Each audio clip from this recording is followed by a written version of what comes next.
आपकी जानकारी की खातिर बता दूं कि शैतान मूवी जो है वह गुजराती फिल्म वश की रीमेक है और वश और शैतान मूवी में जो बेटी का रोल प्ले किया है वह लड़की दोनों फिल्मों में सेम है, जिसका नाम है जानकी बॉडीवाला। अगर आपको टाइम निकाल के शैतान मूवी देखने का प्लान है तो आप मेरी वीडियो को स्किप कर देना ताकि आपको मूवी देखने में मज़ा आ जाए। और अगर आपको मेरी वीडियो पसंद आ रही है, देखना है तो अभी देख लो। और हाँ, वीडियो देखकर ऐसे भाग मत जाना। आपका भाई का चैनल नया है तो मेरी चैनल को सब्सक्राइब जरूर कर देना। तो चलो बिना टाइम वेस्ट किए वीडियो को शुरू करते हैं। फिल्म की शुरुआत में हमें एक मरा हुआ चूहा दिखाया जाता है और एक अनजान आदमी चूहे को पॉलीथीन में रख लेता है। उसके बाद एक फैमिली को देखते हैं जहाँ 4 लोग होते हैं, जहाँ पिता का नाम कबीर है और माता का नाम ज्योति, बड़ी बेटी का नाम जानवी है और बेटे का नाम ध्रुव है। कार में जानवी अपने पिता से कहती है कि वो अपने फ्रेंड के साथ लद्दाख ट्रिप पे जाना चाहती है। पहले तो जानवी के पापा मना करते हैं, पर जानवी के जिद करने पर वो मान जाते हैं। लेकिन कबीर जानवी को कुछ शर्तें रखता है, जैसे कि कबीर को जानवी के फ्रेंड के नाम और फ़ोन नंबर चाहिए थे और मोस्ट इम्पोर्टेंट जानवी को हमेशा अपना लाइव लोकेशन भेजना है।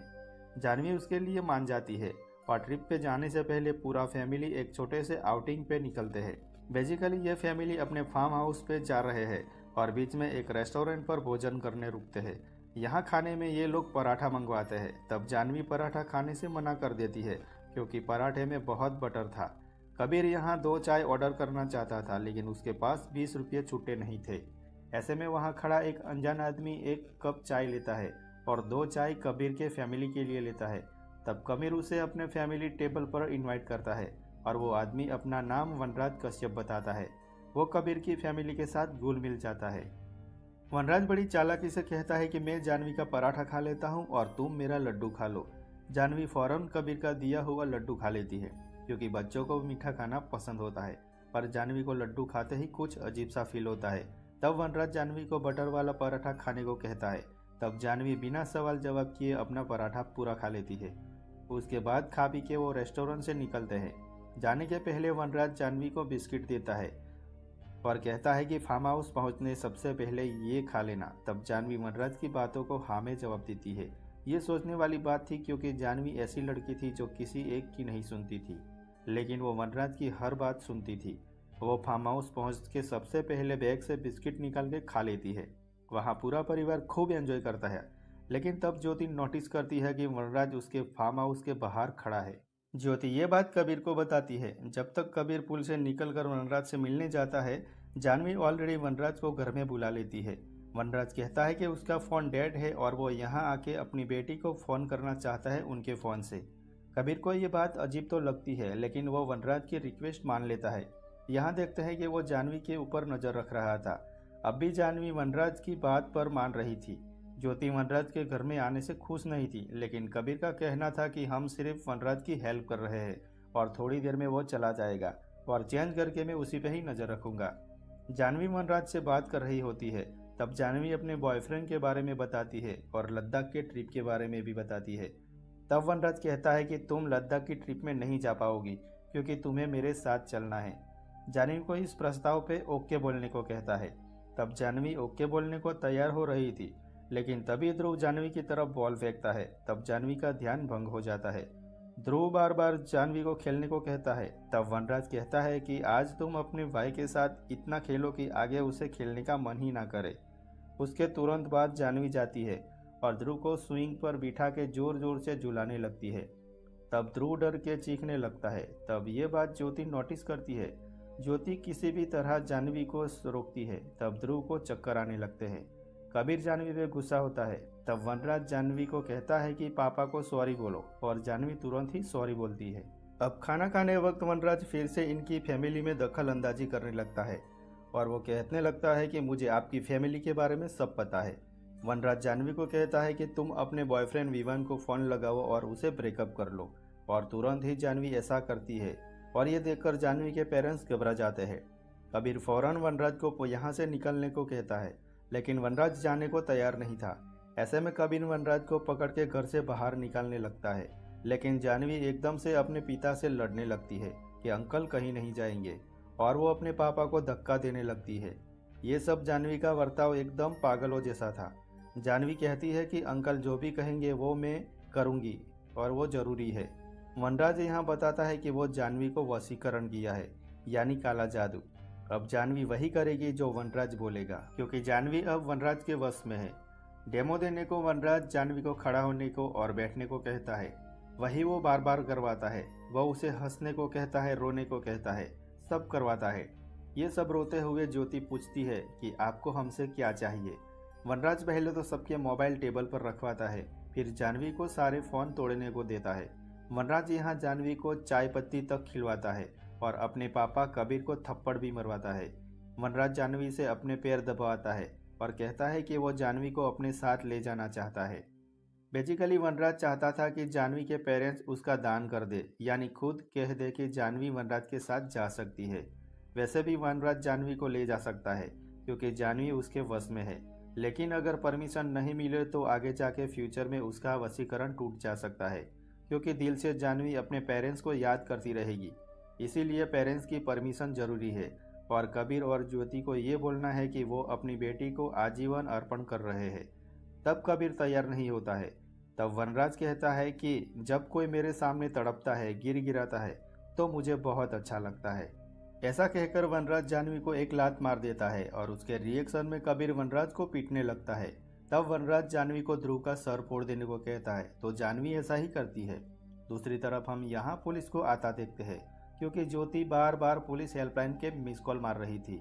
पुलिस घर में आती है तो कबीर और ज्योति वनराज को ऐसे बिहेव करते देखते हैं जैसे कि ये सब फैमिली अनफेंस है, और ऐसा इसलिए क्योंकि वनराज जानवी को गैस सिलेंडर पे गैस ओपन करके बिठा दिया था। साथ ही जानवी के हाथ में माचिस थी, यानी अगर कबीर या ज्योति अपना मुंह खोलते तो जानवी गैस में आग लगा देती, तो वो तो मर जाती, साथ में सबको भी नुकसान पहुंच जाता। ये लोग किसी भी तरह पुलिस वालों को समझा बुझा के भेज देते हैं, जिसके बाद वनराज और भी भड़क जाता है। कबीर यहाँ वनराज को अपना घर और पैसा भी ऑफर करता है, लेकिन वनराज कबीर के सामने ही पैसा जला देता है। यहाँ क्लियर है कि वनराज को जानवी ही चाहिए थी।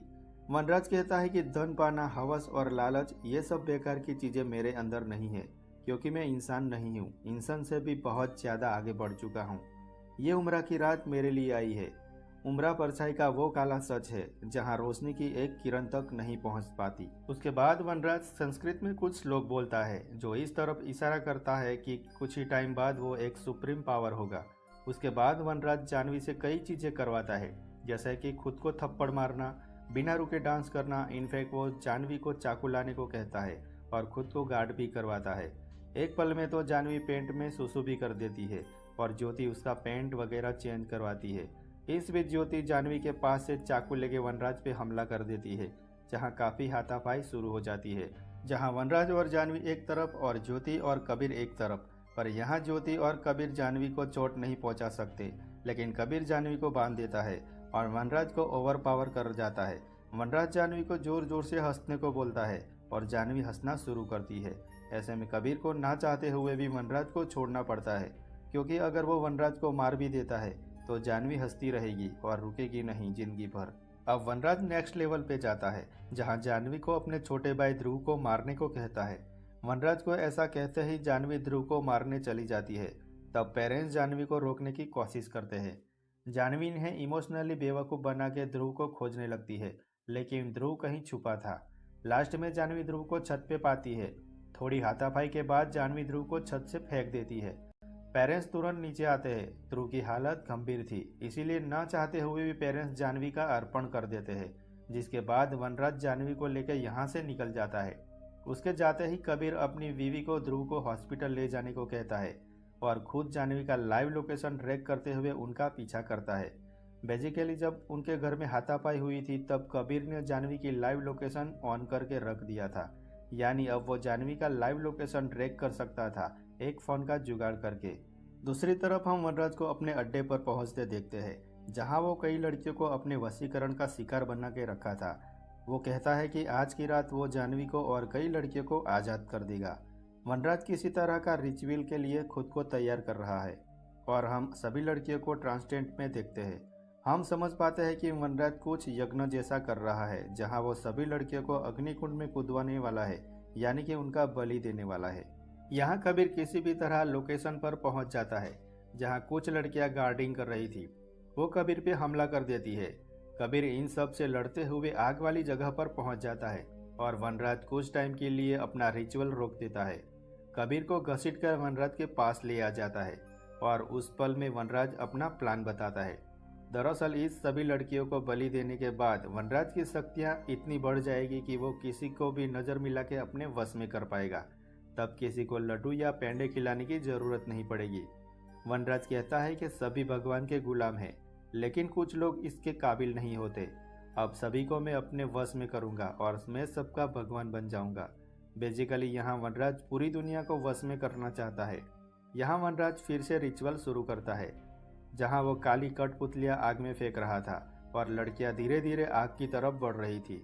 इससे पहले वनराज अपनी लाल वाली कठपुतली आग में फेंकता, जिसके बाद सारी लड़कियाँ आग में कूदने वाली थी। कबीर यहाँ आग वाली लकड़ी से हमला कर देता है और उसके पहले कि वनराज कुछ बोलता, कबीर उसकी जीभ ही काट देता है।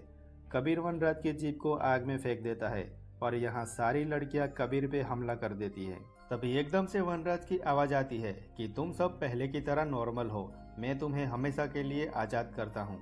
ये सुन के लड़कियाँ रुक जाती है और आज़ाद हो जाती है। अब यहाँ आता है कहानी में ट्विस्ट, जहाँ हम समझ पाते हैं कि पूरे इवेंट के दौरान कबीर अपने पॉकेट में वॉइस रिकॉर्ड रखा था।